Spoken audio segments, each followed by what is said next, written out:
Deuxième question.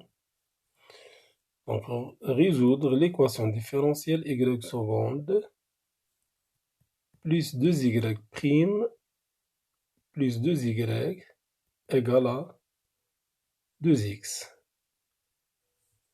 Donc, on commence par l'équation son second membre, c'est-à-dire y seconde plus 2y prime plus 2y égale à 0.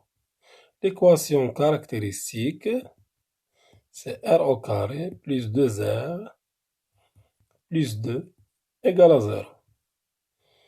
Donc, il suffit de calculer delta. Donc, delta, c'est 4.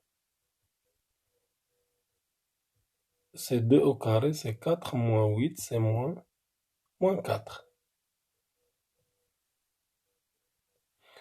Donc, delta négative implique que l'équation admet deux racines complexes. R1 égale moins 2, moins la racine de 4, c'est 2 fois i divisé par 2, c'est-à-dire moins 1 moins i. Et R2, c'est le conjugué, c'est-à-dire moins 1 plus i. Donc, l'équation caractéristique admet deux racines complexes, c'est-à-dire la solution de l'équation sans second membre, c'est l'exponentielle de la partie réelle, c'est-à-dire la partie réelle ici, c'est moins 1, moins x, facteur de a, cosinus de la partie imaginaire, c'est 1, cosinus x, plus b, sinus de x avec a et b, deux constantes dans R. Donc, deuxième étape, on cherche une solution particulière yp, solution particulière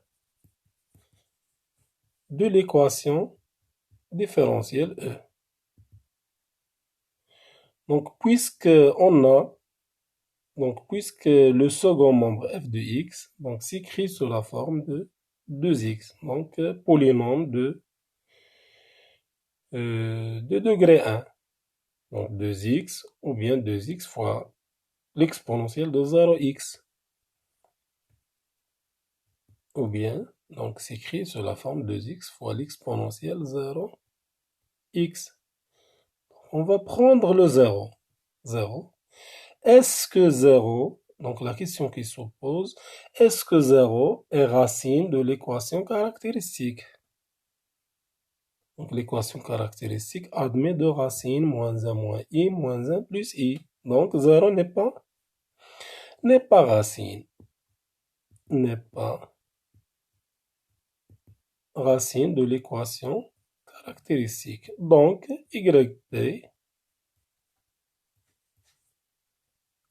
yp, c'est tout simplement, c'est un polynôme de premier degré. C'est-à-dire, c'est écrit sous la forme de ax plus b, puisque ici on a polynôme de premier degré. Donc on cherche yp qui s'écrit sous la forme de a et b. Donc on va essayer de trouver la valeur de a et la valeur de b. Trouver a et b. Donc yp' c'est a, yp seconde c'est 0. Donc remplaçons dans l'équation E, on a yp seconde plus 2yp prime plus 2yp égale à 2x. Donc 0 plus 2yp plus 2a plus 2ax plus 2b égale à 2x.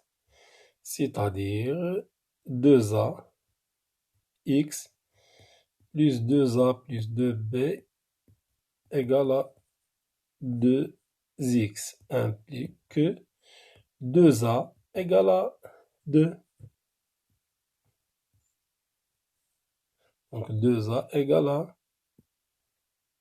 à 2. 2a, c'est le coefficient de x. Et 2a plus 2b égale à, ici, plus 0, égale à 0. Voilà, donc, implique que a égale à 1, donc 2a égale à 2, donc b égale à moins 2, donc b égale à moins 1. Donc, yp, c'est x moins 1. Donc, conclusion. Donc, y général, c'est y de l'équation sans second membre, plus y p, c'est-à-dire l'exponentielle moins x, facteur de a, cosinus x plus b, sinus x, plus x moins 1, avec a et b, deux constants dans